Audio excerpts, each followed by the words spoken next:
Bonjour, bienvenue dans cette nouvelle série d'activités consacrée à l'économétrie par la programmation.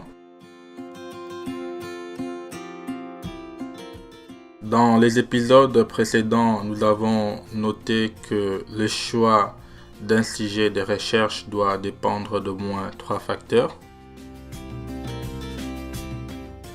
Le premier facteur, c'est la passion, c'est-à-dire que l'étudiant doit choisir son sujet non pas pour plaire à quelqu'un ou qui que ce soit. Il doit plutôt choisir un sujet ou un thème de recherche puisque ce dernier l'intéresse vraiment.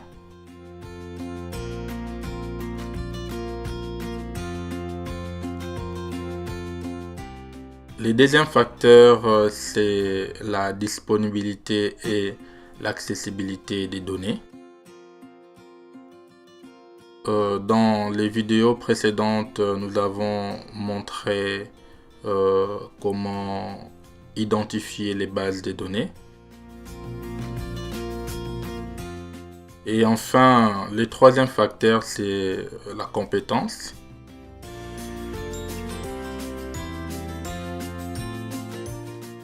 Une des questions clés que l'étudiant doit également se poser, c'est de savoir si dans son université, il existe un professeur ou un encadreur qui peut l'aider à aborder un sujet.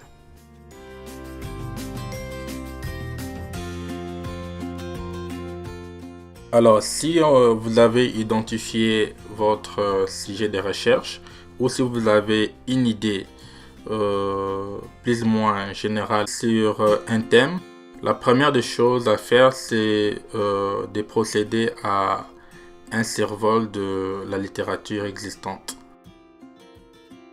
Il existe différentes plateformes qui peuvent vous aider à identifier les travaux qui ont été réalisés avant vous. Et ce que moi je recommande généralement aux étudiants du premier cycle, c'est de réaliser des travaux de réplication, c'est-à-dire d'identifier un papier de référence dans la littérature et de prendre ces papiers et de les répliquer dans un contexte différent. Par exemple, on peut avoir une étude qui a été réalisée dans un pays de l'Amérique latine et dans votre travail de fin de cycle, vous pouvez aborder la même question et l'appliquer par exemple dans les pays d'Afrique australe. Une des plateformes qui vous permet d'accéder à une large base de données des papiers et articles est Google Scholar. Alors, si vous êtes connecté sur Internet, il suffit d'introduire les mots-clés Scholar Google dans la ligne de recherche. Vous verrez, il y aura différents liens qui vont apparaître. Par exemple, dans le présent cas, il y a googlescholar.fr qui apparaît, .com et puis .ca. FR pour dire que c'est essentiellement de l'étude en français, en langue française. .com c'est plus large puisque ça inclut également les travaux en anglais.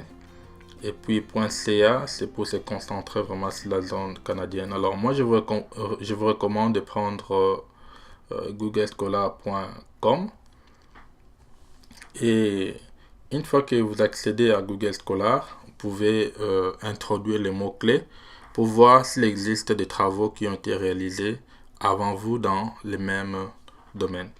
Alors, avant de procéder à cet exercice, nous allons faire un petit pas en arrière.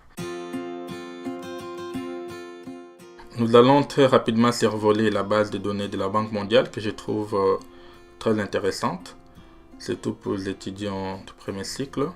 Cette base de données contient plus de 1000 indicateurs, donc ça peut être une référence majeure pour vos travaux de recherche. Alors, une fois que vous accédez à la base de données de la Banque mondiale, il faut cliquer sur Données et vous pouvez naviguer par pays ou par indicateur.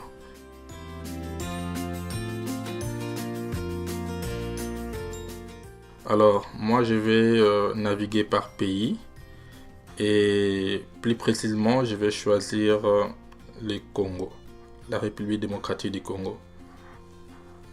Alors, une fois que vous choisissez votre pays, vous pouvez télécharger la base de données de ces pays en cliquant sur Excel. Il existe également d'autres formats que vous pouvez utiliser. Alors, la base de données ou les fichiers Excel de la base de données de la Banque mondiale comprend 3 feuilles. La première, disons la dernière feuille, reprend les définitions pour les différentes variables. La deuxième feuille décrit, donne une brève description du pays que vous avez sélectionné. Par exemple, ici il s'agit de la RDC, le Congo. On voit que le Congo, la région, c'est Afrique subsaharienne. Et on voit les groupes de revenus faibles.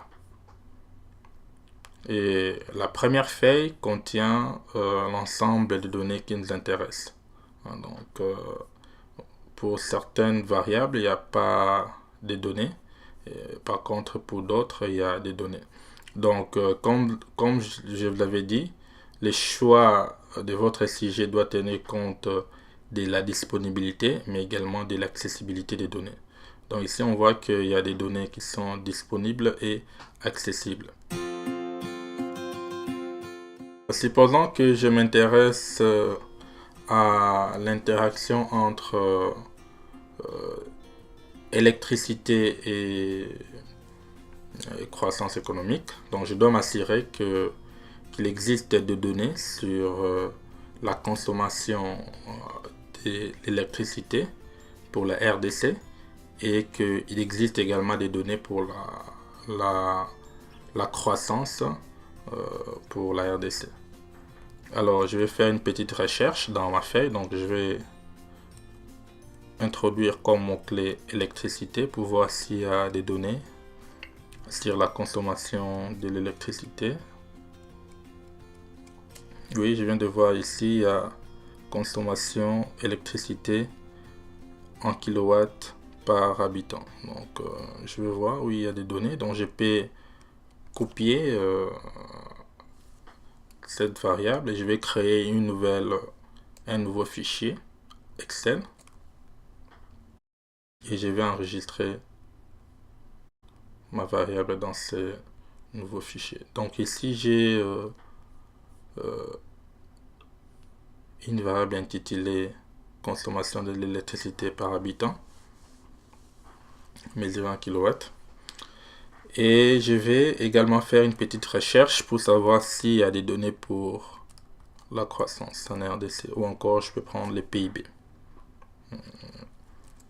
Comme ici il s'agit de la consommation par habitant, donc je dois prendre les PIB par habitant également. Donc je cherche les PIB par habitant.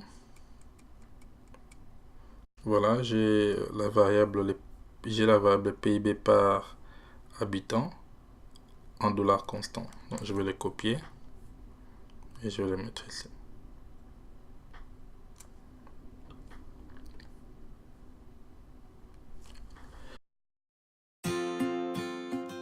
Et la dernière chose à faire, c'est de copier la plage de données,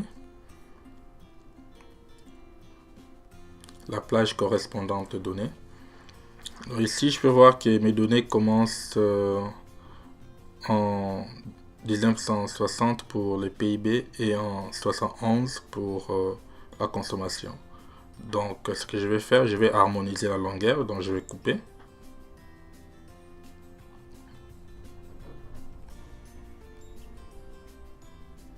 Je supprime et puis je vais faire la même chose.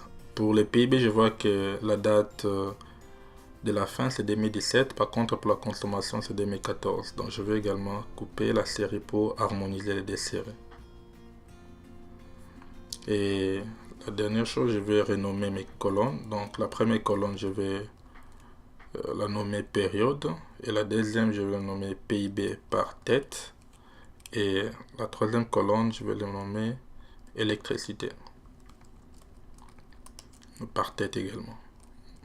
Par habitant. Donc voilà. Et la dernière chose à faire, c'est d'enregistrer mon fichier Excel. Je vais l'enregistrer dans mes documents et je vais lui donner le nom de database pour des bases de données.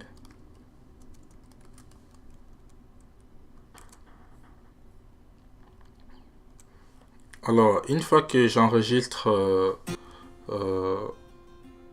ma base de données, je vais aller dans Google Scholar pour poursuivre ma recherche. Donc, je vais introduire ici les mots-clés. C'est idéal de l'introduire en anglais, puisque on a plus de papiers en anglais qu'en français. Donc, je vais saisir Electricity and Growth, qui est là. Et je vois que j'ai différents liens et possibilités. Alors, comment procéder lorsqu'on introduit les mots-clés dans Google Scholar? Nous avons juste au milieu ici les liens qui nous donnent accès aux différents papiers. Et ce que vous allez faire, c'est de regarder toujours à côté de chaque lien s'il y a une mention PDF. S'il y a la mention PDF, cela veut dire que vous pouvez accéder à ces papiers ou à cet article de manière gratuite. Par contre, s'il n'y a pas la mention PDF, il faut avoir soit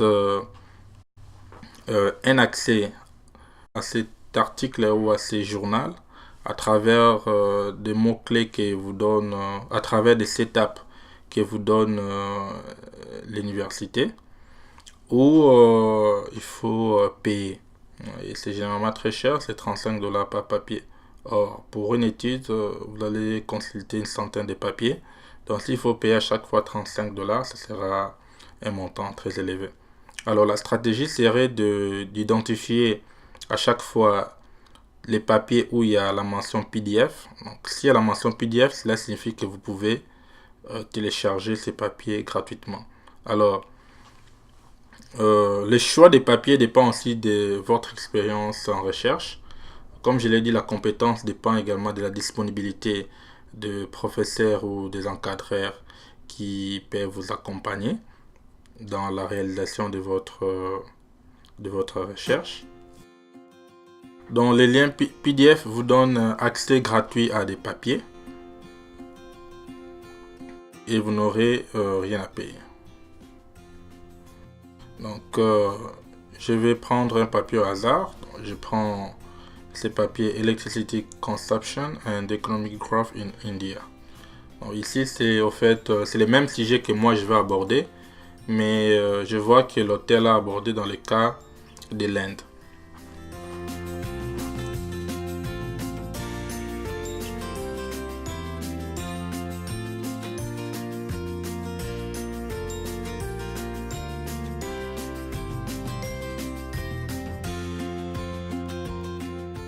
Alors, la chose que je vais faire, c'est d'essayer de comprendre ce que l'auteur a fait et ensuite répliquer cette étude dans le cas de la RDC ou du Congo. En bref, la stratégie à suivre pour choisir votre sujet de recherche. Donc, en résumé, pour choisir un bon sujet, il faut tenir compte de 3 facteurs. Le premier facteur, c'est la passion, c'est-à-dire qu'il faut choisir un sujet qui vous intéresse vraiment. Le deuxième facteur, c'est la disponibilité et l'accessibilité des données. À ce stade, il est à noter qu'il ne sert à rien de choisir un thème ou un sujet de recherche pour lequel vous n'aurez pas accès aux données. Et enfin, le troisième facteur, c'est la compétence. Donc, il faut premièrement savoir si dans votre université, il y a un professeur ou un encadreur qui peut vous aider à mener à bien votre projet de recherche. Et en même temps aussi, s'assurer que vous avez les prérequis ou encore les bagages intellectuels nécessaires pour concrétiser votre ambition. Un dernier élément à noter est que une fois que vous avez une idée plus ou moins générale de votre sujet, il faut procéder à un survol de la littérature existante. Alors, il existe différentes plateformes qui vous donnent accès à des papiers ou à des articles qui ont été rédigés avant vous. Dans la présente vidéo, j'ai recouru à Google Scholar. Toutefois, j'ai repris des liens dans la description qui vous donnent accès à d'autres plateformes. Donc, dans les prochains épisodes, nous allons voir comment utiliser eViews pour réaliser votre travail de recherche. À très bientôt.